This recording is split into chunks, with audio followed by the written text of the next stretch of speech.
नमस्कार दोस्तों। दुनिया की दिल दुखाने की आदत नहीं गई, अपनी भी मुस्कुराने की आदत नहीं गई। कुछ रोशनी से उनको अदावत अजल से है, कुछ अपनी जगमगाने की आदत नहीं गई। ये शेर है और इस शेर के साथ मैं अपनी बात शुरू करता हूं। निश्चित रूप से कुछ लोगों की आदत जाती ही नहीं, चाहे कितनी अच्छाइयां हो, चाहे कितनी बुराई, वो सुधारना नहीं चाहते, वो समझना नहीं चाहते हैं, वो नब्ज को नहीं देखना चाहते। और कमोबेश आज यही हालत। आज हमारे प्रधानमंत्री नरेंद्र मोदी विश्वकर्मा योजना की शुरुआत कर रहे थे, और जब ये शुरुआत कर रहे थे तो वो दावा कर रहे थे कि किस तरीके से इस योजना के तहत गरीबों, वंचितों और न जाने किसको किसको क्या क्या लाभ मिलेगा, और कैसे कैसे वो जो लाभ गिनाते हैं आप कल्पना नहीं कर सकते हैं कि क्या बताते हैं। और उनकी जो स्थिति है, विश्वकर्मा श्रम सम्मान योजना के नाम से जो इन्होंने शुरू की, और उसमें कहा कि आज गरीबों, वंचितों सबके लिए बैंकें भले न गारंटी दे, आज उनकी गारंटी मैं दे रहा हूं, और मेरी गारंटी पर उन्हें इतना ये मिलेगा, वो मिलेगा। ये जब वो तमाम सारे दावे गिना रहे थे, उसी समय उत्तर प्रदेश, जो जहां पर उनकी डबल इंजन की सरकार, वहां मुख्यमंत्री के हाथों जब इस योजना के तहत चेक रिसीव कर रही थी एक नीरू तिवारी नाम की लड़की, तो फफक कर रो पड़ी। और रोने की वजह यह नहीं थी कि वो खुशी के आंसू थे, रोने की वजह यह थी कि जहां आप कहते हैं गारंटी की बात, सब्सिडी की बात और न जाना किन किन चीजों की बात, तो वहां पर उसे ये 10 लाख का चेक जो उस पर लोन है, वह लोन का चेक तब मिला जब उसे 1.25 लाख रुपए रिश्वत में बैंक को देने पड़े। यह बताता है कि किस तरीके से यह योजना चलाई जा रही है और उसके आधार पर तमाम दावे किए जा रहे हैं। यह सबसे बड़ी वानगी है देश के सबसे बड़े सूबे उत्तर प्रदेश से, उसकी राजधानी लखनऊ से। और यह वानगी है इस बात की कि किस तरीके से बैंकें इस योजना के तहत कुछ भी देने के पहले, और ये तो वो लोग थे जो मॉडल के रूप में फोटो खिंचवाने के लिए बुलाए गए थे, बाकी को तो जो तरीका है वो मिलता रहेगा। इनको फोटो खिंचवानी थी और इनके साथ में वो देना था। इनकी ये दशा है तो फिर आप सोचिए बाकी का क्या हाल होता होगा। ये आप समझ सकते हैं, इससे ज्यादा और कुछ नहीं कहूंगा। आज जब हम बात कर रहे हैं, नरेंद्र मोदी, उनकी भारतीय जनता पार्टी, उनकी सरकार नरेंद्र मोदी का जश्न के साथ में बर्थडे मना रही है, जन्मदिन मना रही है। जब वो ये जन्मदिन मनाते हैं तब एक सवाल भी है, आपकी खुशियों के दिन मनाए जा रहे हैं। 1 दर्जन सेना के जवान और अफसर हैं जो पिछले सिर्फ 15 दिनों के अंदर इस दुनिया में से बाहर चले गए, रुखसत हो गए, और उनके शहीद होने के कारण आपकी गलत नीतियां हैं, जिनके कारण उन्हें मौत को गले लगाना पड़ा। आपके मुंह से एक शब्द उनको संवेदना का नहीं निकला। आप कभी G20 का जश्न मनाते रहे, और कभी आप जो है G20 के बाद में अपना सम्मान कराते रहे, और फिर कभी कुछ और सभाएं, कुछ राजनीतिक सभाएं, कुछ चुनावी सभाएं, और न जाने क्या क्या करते रहे। और तमाम बातें जब आप करते हैं तब आता है। और आपके जो एक पूर्व से सेनाध्यक्ष हैं और मंत्री हैं, VK सिंह, वो कहते हैं ऐसी छोटी छोटी घटनाएं तो हुआ करती है। 1 दर्जन लोग मर जाते हैं 10 दिनों में, और आप कहते हैं छोटी छोटी घटनाएं हुआ करती। जिसके घर का कोई खोता है वह उस दर्द को जानता है, उस परिवार की दशा क्या होती है। और मैं यह इस बात इसलिए कह पा रहा हूं कि मेरे पिताजी को 1980 में गोली लगी थी एक मुठभेड़ में, और वो 7 दिनों तक कोमा की पोजीशन पे थे। कानपुर हैलट में एडमिट थे। डॉक्टर ने कहा कि ये बचेगा नहीं। आप सोचिए, मैं छोटा था, सिर्फ इतना ही जानता हूं कि हां इस तरीके से पापा के साथ हुआ। और उसके बाद यदि वो आज जीवित नहीं होते तो शायद मैं आपके साथ बैठ के बात नहीं कर पा रहा हूं। क्या दशा होती, क्या हुआ होता, मैं सोच कर डर जाता हूं। मेरी बहन और मैं 2 ही लोग थे। उसके बाद में जब पिताजी स्वस्थ हुए उसके बाद में 2 भाई और आए, एक परिवार खुशहाल हुआ।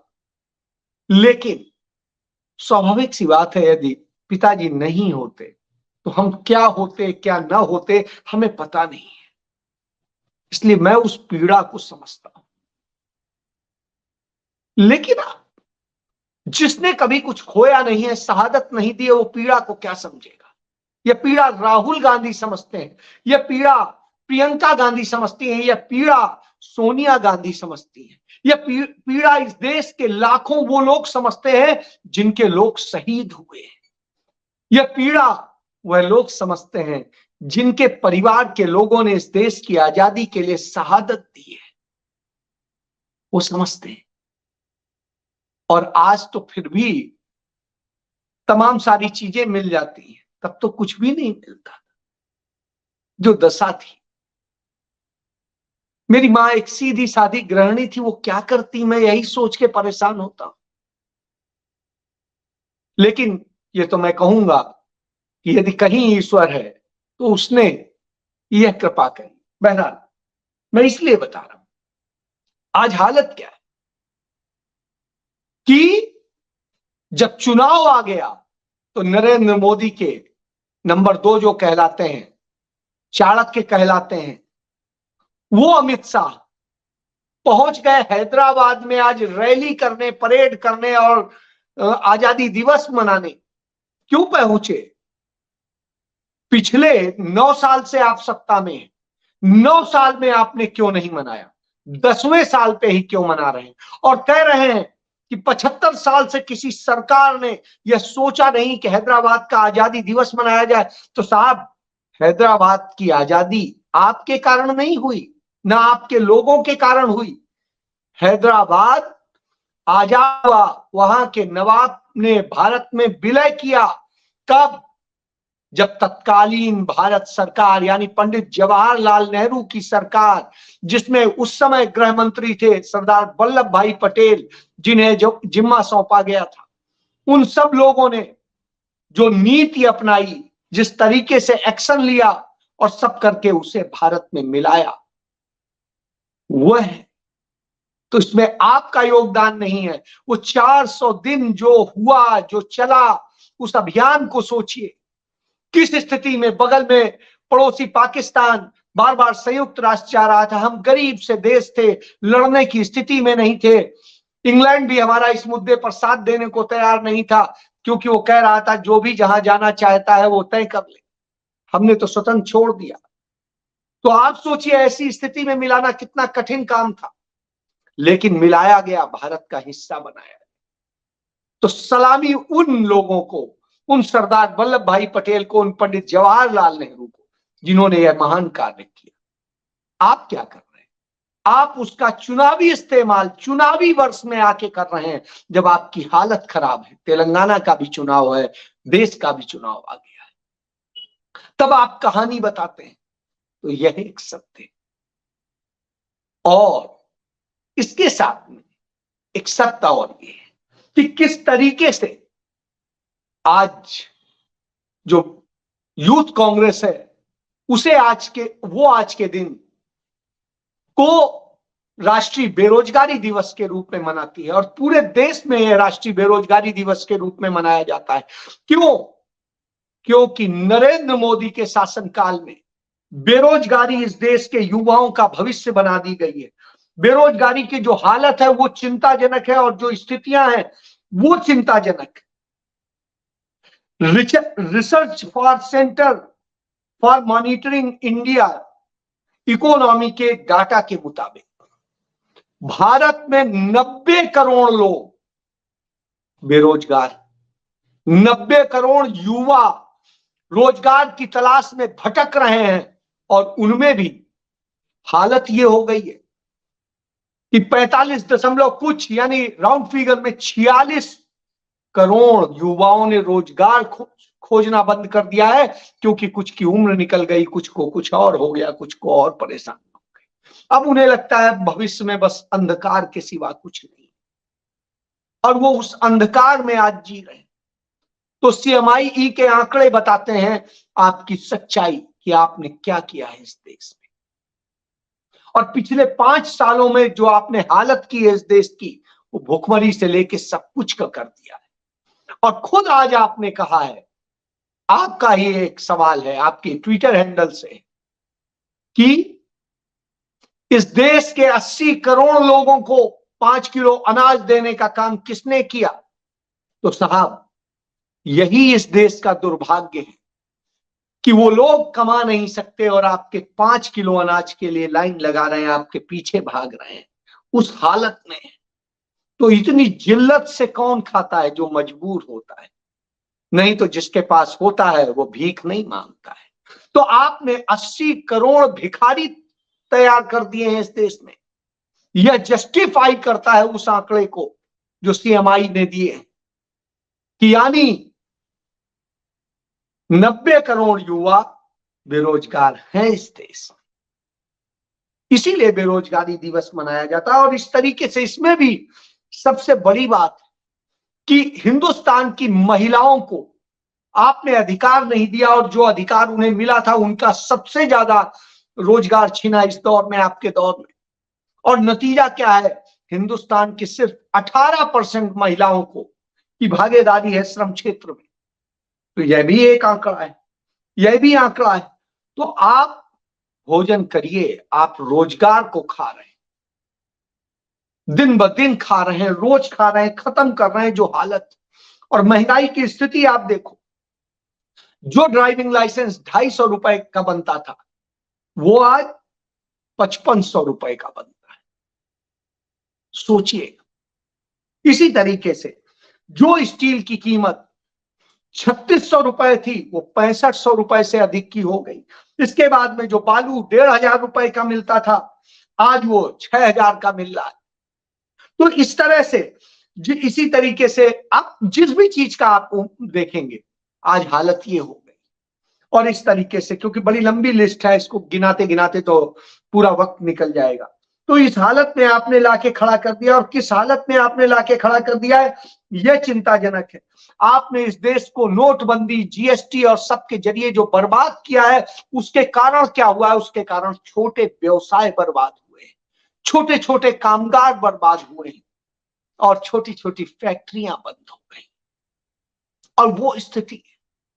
इसके अलावा आपने इस देश के लोकतंत्र का गला घोटा है, आपने इस देश के लोगों का गला घोटा है। आपने अल्पसंख्यकों, दलितों, पिछड़े वर्ग के लोगों और आदिवासियों का हक छीन लिया है। और जब यह छीना, नौकरी नहीं रहेगी तो रिजर्वेशन क्या रहेगा? तो आपने तो नौकरियां खत्म की।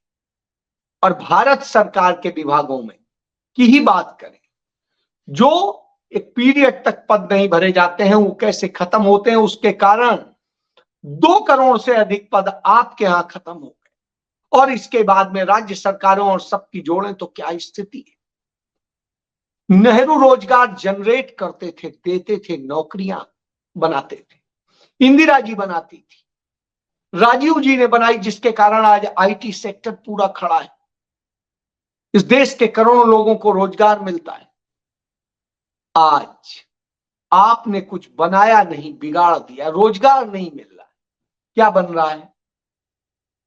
कोई ट्रोलर बन रहा है, कोई आपकी भीख पर चल रहा है, कोई कैसे जी रहा है, या नहीं तो अपराधी बन रहा है, बलात्कारी बन रहा है। या आपके भगवे उसको ओढ़े हुए चंद पैसे आप देते हैं और उसी पे वो लड़ रहा है। तो यह हालत आपने कर दी है।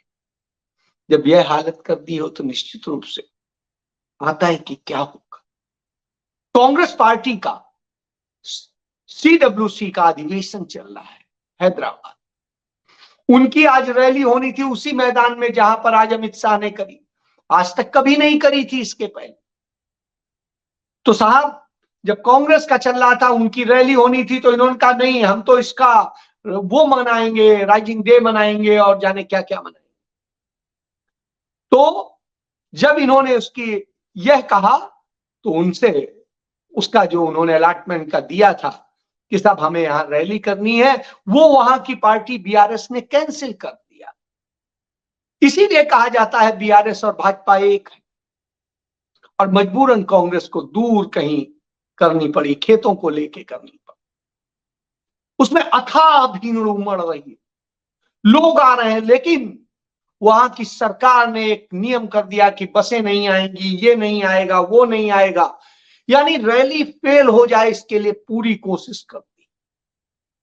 अब आप सोचिए, मोदी की रैली, BRS नेता की रैली, कांग्रेस की रैली को रोकिए, उधर नरेंद्र मोदी की पूरा वादे जुमले सब कुछ। अब इसके बाद में यहां यह किया जाता है, लेकिन कांग्रेस हारी नहीं, उसने कहा करेंगे, फिर भी करें। और CWC की मीटिंग हुई, मीटिंग में जो प्रस्ताव पारित हुए वो इस देश के लिए वही जरूरत है। वो कहते हैं सनातन, वो कहते हैं हिंदू मुस्लिम, वो कहते हैं न जाने और क्या क्या नफरत की बातें। लेकिन कांग्रेस की मीटिंग में क्या हुआ? कांग्रेस की मीटिंग में चर्चा हुई कैसे इस देश की महिलाओं को हक दिया जाए।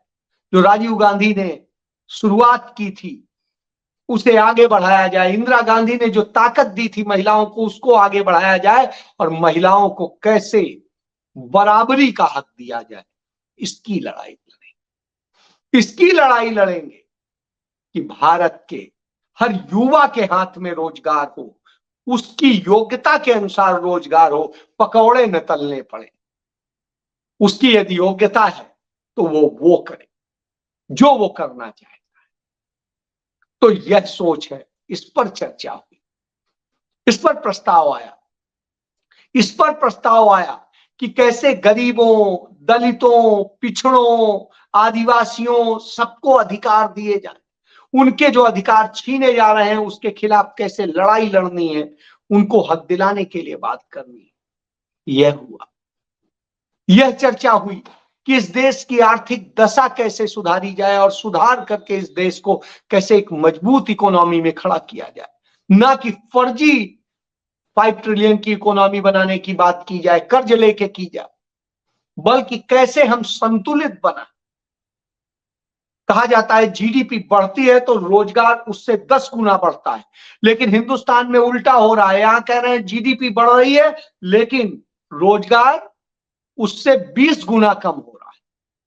तो साहब इसका मतलब है आपके आंकड़े झूठे हैं, और यह बात है इसीलिए कि सच्चे आंकड़े हों। जनगणना जो नहीं कराई गई अब तक वो कराई जाए, क्योंकि जनगणना के बिना काम नहीं चलेगा। इसके अलावा और बहुत सारी चीजों पे बात हुई, सबको समानता की बात हुई, नफरत कैसे खत्म की जाए, भाईचारा कैसे बढ़ाया जाए, और सब मिल करके करें। और भारतीय जनता पार्टी नरेंद्र मोदी के झूठे प्रचार, झूठे मीडिया से मुकाबला कैसे हो, इसके लिए कांग्रेसी जन घर घर जाए, लोगों को सच्चाई बताए, इसका फैसला हुआ। तो यानी लीडरशिप ने अपना काम कर दिया। अब सच्चाई बताने, लोगों तक जाने और इसका काम करने का हम सबका काम है, क्योंकि ये सिर्फ कांग्रेस का काम नहीं है। झूठ के कारण ही देश बर्बाद हो रहा है, तो उसे बचाना है तो हम सबको आना पड़ेगा। राहुल गांधी ने किस्सा सुनाया कि कैसे मल्लिकार्जुन खड़गे से उन्होंने पूछा आपके पास ऑप्शन था, आप कांग्रेस में ही क्यों आए? तब उन्होंने बताया हम इसलिए आई है, सोच थी इंदिरा जी ने कैसे कैसे वो करने की बात करी थी, इसलिए हम कांग्रेस में आए और आकर के हमने देखा कांग्रेस में वो पाया। इसलिए धैर्य के साथ, ईमानदारी के साथ मैं लगा रहा और आज नतीजा है कि मैं सबसे सर्वोच्च पद पर हूं। इस देश की मदर ऑफ पॉलिटिक्स जिसे कह सकते हैं, उस कांग्रेस पार्टी के 138 साल की कांग्रेस पार्टी का मैं अध्यक्ष हूं। यही है कांग्रेस, यही है राहुल गांधी। तो राहुल गांधी की इस बात से आप समझ सकते हैं कि कैसे सोच है, चिंतन है हर व्यक्ति के लिए। तो अब हमें चिंता करनी है इस देश के लिए, इस देश के युवाओं के लिए, महिलाओं के लिए और पिछड़े, गरीब, गुरबे और मध्यम वर्ग के लिए, और उन छोटे व्यापारियों के लिए जिन्हें बर्बाद किया जा रहा है और कुछ पूंजीपतियों के हाथ में सब सौंपा जा रहा है। तो अब सोचिए और करिए, हमारी ड्यूटी है। जय हिंद।